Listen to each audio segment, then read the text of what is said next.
রাখ সাউন্ড ঠিক করিয়া নিলাম, এইটাও সমস্যা। কয়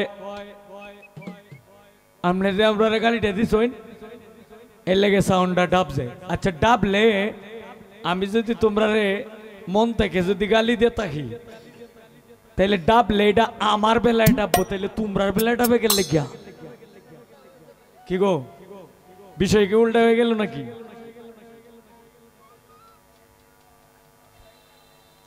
হ্যালো হ্যালো, একটু লাগবে monitor. Hello hello hello hello, ডাবলে এটা আমার বেলায় ডাকবো, যে যে আমরা গালিটা দিসলাইন এই কারণে আপনার বেলায় ডাবছে। আসলে রে ভাই, এখন আমি যে দাঁড়াইলাম আপনারা তো শুনতেছেন, মানে আমার সামনে যারা আছেন তাদের কথা বলি না, তারা তো আর এই বিষয়টা বেশি একটা মানে চোখে ধরা পড়তেছে না, কিন্তু এই মনিটর বক্সের সামনে যারা আছে, এখন আমি যে দাঁড়ায় যে সাউন্ডটা লইলাম এই যে এখন বর্তমানে, এদের বেলা যেভাবে ডাব ছিল এইভাবে কি এখন কি ডাবাটা আছে? এটা ফকির সান রে আমি কইতাছি, গড়েরটারই কই, বাইরে গেল আপনার নুরুল আমিনও ঘরের, কিন্তু ঘরের থাকলেও মানে সে যেহেতু একটু দূরে থাকে এই কারণে, আর তোমার লোকে তো উঠতে বইতে খাইতে শুইতে সবসময় দেওয়া হয়, এ কারণে তোমারই কই। এই নেত্রকোনা ময়মনসিংহে মাইক যেই সময় আসিল, এই সময় মাইক সেটিংটা কিন্তু এটা অনেক শিল্পীরাই কিন্তু বুঝতো না। এই সেটিংটা শিখাইছে হইল বাউল জগতের মধ্যে আমাদের নেত্রকোনা ময়মনসিংহের মধ্যে সুনীল বাবু। আমি বাস্তব ছাড়া কোনো কথা বলি না। ওনার দেখে দেখিয়া এই যে কতটুক হাই লাগে, কতটুক মিড লাগে, কতটুক লো লাগে, কতটুক লাউড করতে হয়, কতটুক রিভার্ব লাগে, এটা আমি দেখে দেখে অনুকরণ করছি। অনুমানের উপরে এখন আমার গলার মধ্যে আমি সেটিংটা আমি এইভাবেই করিয়া লই, তোমরার গলায় যে সেটিংটা লাগে এই সেটিংটা তোমরা করিয়া লো, অত যাতা লাগে গেলে গিয়া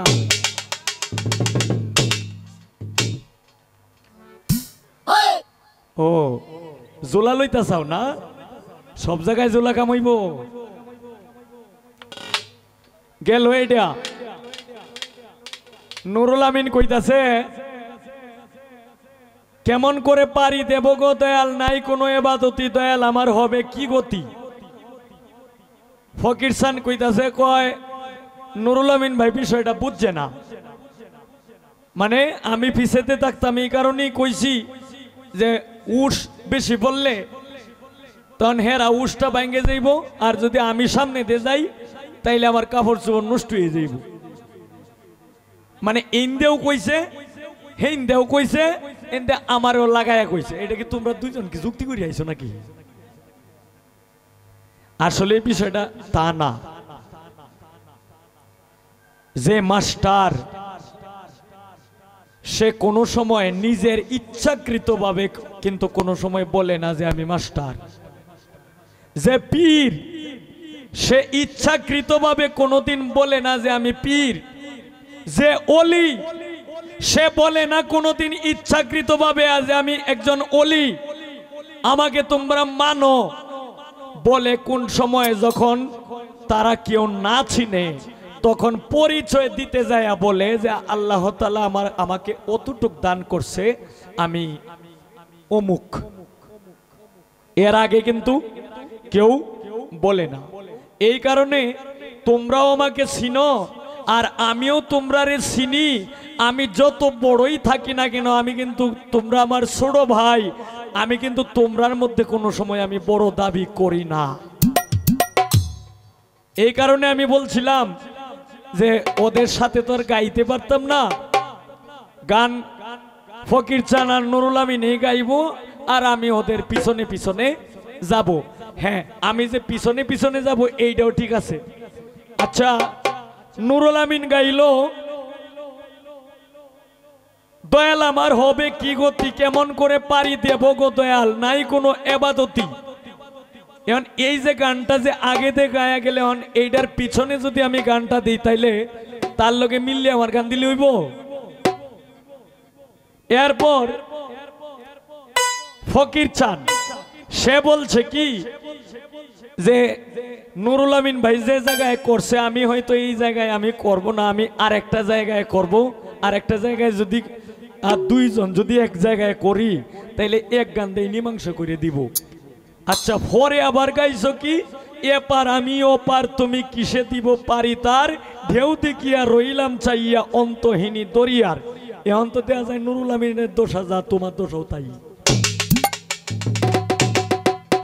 এই বেটাও ভার হইতো চায়, তুমিও ভার হইতাছো, হীরাবার কইতাছো যে গানটা আমি আরেক জায়গায় রাখবো। তোমরাই কৃষ্ণ কইতাছো বা তোমরাই রাম কইতাছো বা তোমরাই রামের রারি বানাইতাছো, এটা কি বিষয়? যাই হোক যেটা করছো ভালোই করছো। এখন আমি দুইজনরে দুইটা গান দিতাম না, দুইজনরে একটা গানেই দিয়াম। একটা গানেই দিব কি, যেমন জালালউদ্দিনের একটা গানে আছে তাওয়াজ্জু হাসিল করে পীরের চরণ ধরে ধ্যানে দিদারে মজলে রানে মন। এরপর এখন পীর মাশায়েখ তোমরা পার হইতা জানো না, কোনো এবাদতি নাই। পীরে তোমরারে এবাদতির কিন্তু একটা রাস্তা দেয়া দিছে, এখন তোমরার এবাদত তোমরা করতে না, এটা কি ফিরিয়া করিয়া দে যাইব? পীরে কোনোদিন করে দে যাইবে না। আর পীরকে যারা না মানে তারা হইল ফাসেক, এরা হইল ফাসেকের দল। এদের ভিতরে কোনো বিবেক বিবেচনা কিচ্ছু নাই। এরা হচ্ছে অসামাজিক মানুষ। কারণ কোরআন বলতেছে, হাদিস দলিল বলতেছে। মাওলানা জালালউদ্দিন রুমি উনি একটা কিতাব লিখেছে মসনবী শরীফে। এই মসনবী শরীফে উল্লেখ আছে যে যার পীর নাই তার পীর হইল শয়তান।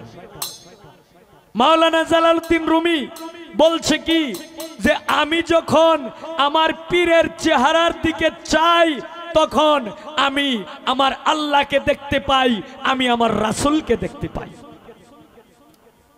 হযরত আতে রাসূল খাজাগান খুল্লে খাজাগান সুম্মায়ে আজমিরি খাজা মঈনুদ্দিন চিশতি রহমাতুল্লাহ আলাইহি উনি বলছেন যে আমি যখন খাজা উসমান হারুনির চেহারার দিকে যখন আমি লক্ষ্য করি তখন আমি আমার পীরকে আমি দেখতে পাই, আমি আমার আল্লাহকে দেখতে পাই, আমি হযরত মুহাম্মদ সাল্লাল্লাহু আলাইহি ওয়াসাল্লাম এই কুল কায়নাতের মালিক মুস্তাফাকে দেখতে পাই। আরে এইগুলি যারা না মানে এরা হচ্ছে বিবেকহীনা মানুষ। এরার ভিতরে কোনো জ্ঞান বিবেক বিবেচনা কিচ্ছু নাই। এরা জানে খালি মানুষের গিবত গাইতো, আর এই সাফা নইলে নিজের উপরে খাইব, নইলে ভরের উপরে সারাদিন খাইব। আর এর নামে খালি সমালোচনা মন্তব্য করব, কেডা কয়টা বিয়ে হয়েছে, কার কয়টা বেডি আছে, এদের কাজেই লো এটা। মিছামিছি মূল্য দিস না, মিছামিছি মূল্য দিস না, বাক্স ভরা কিতাবের। কোরআন পড়ো তাওহীদি করো চরণ ধরো মুর্শিদের, কোরআন পড়ো তাওহীদি করো। মিছামিছি মূল্য দিস না, মিছামিছি মূল্য দিস না, বাক্স ভরা কিতাবের। কোরআন পড়ো তাওহীদি করো চরণ ধরো মুর্শিদের, কোরআন পড়ো তাওহীদি করো।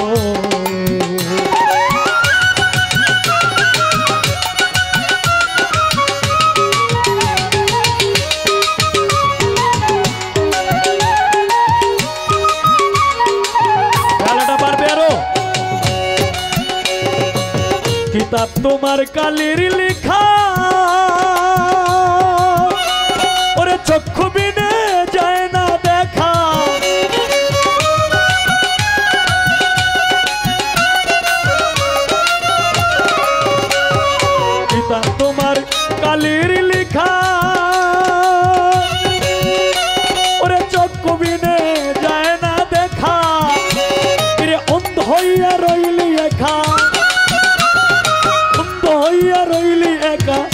চোখ তৈয়া পীড়িতের কুরআন পড়ো তৌহিদি করো চরণ ধরো মুর্শিদের কুরআন পড়ো তৌহিদি করো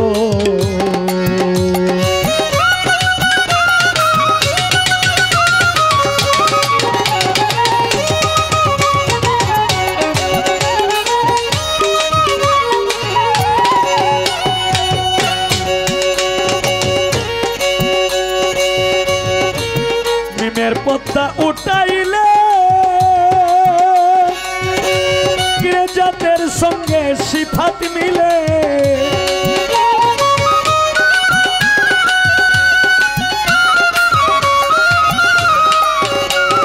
মিমের পদ্মা উঠাইলে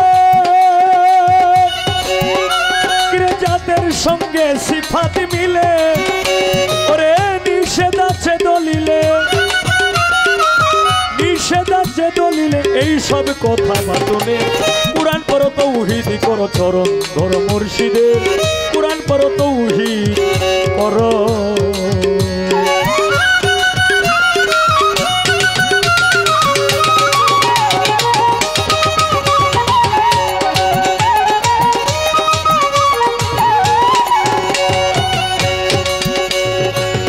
নামের লিঙ্গ প্রেমের জনি সঙ্গমেতে হয় গো শনি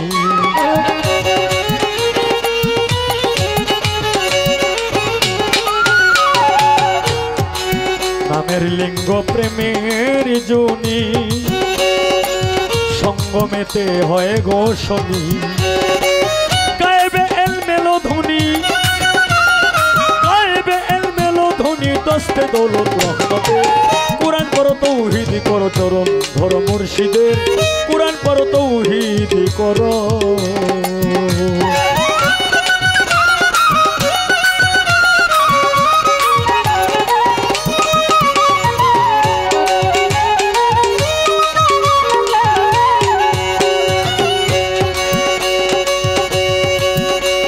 ওরে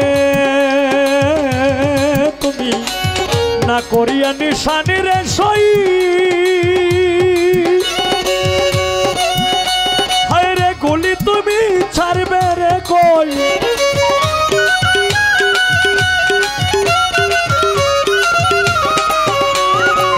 না করিয়া নিশানি রে সই গুলি তুমি ছাড়বে রে কই কিরে মারবে কি সেই পাখি রে ওই ধরবে কি সেই পাখিরে ওই বারুদ নষ্ট বন্দুকের কুরআন পড়ো তৌহিদি করো চরণ ধরো মুর্শিদের কুরআন পড়ো তৌহিদ করো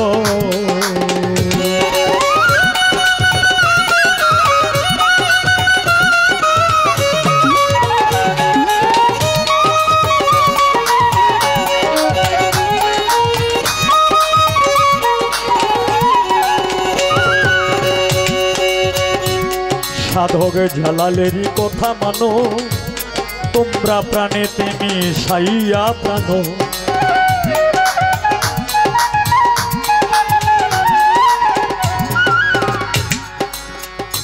নুরুল আমিনে গাইল কেমন করে পারি দেবগো দয়াল নাই কোনো ব্যাধতি ফকির চান গাইল মানে এই পাখিটারে যে ধরবে কিসে এটা নিয়ে খুব চিন্তা যুক্ত আছে এর মধ্যে ভক্তের অধীন ভগবান আসলে ভক্তের অধীন ভগবান হইলে আগে ভক্তর মতো ভক্ত হইতে হবে এই কারণে দুইজন রে মিলাইয়া একটা গান করলাম মানে মিছামিছি মূল্য দিস না বাক্স ভরা কিতাবের কুরআন পড়ো তৌহিদ করো চরণ ধরো মুর্শিদের মুর্শিদ যদি তোমার সহায় থাকে মুর্শিদের প্রেম যদি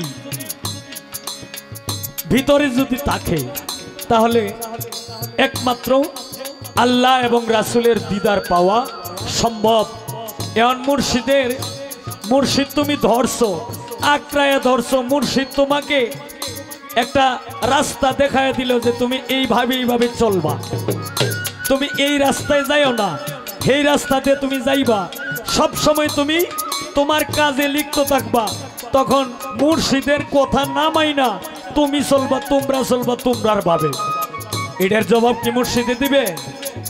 এটার জবাব মুর্শিদেও দিবে না, আল্লাহও দিবে না, রাসূলেও দিবে না। কারণ আল্লাহ, রাসূল, আদম এর মাঝামাঝি হচ্ছে পীর, মাশায়েখ, ওলি, আউলিয়া, গৌস, কুতুব, পাগল, ফকির, মজদুমস্তান।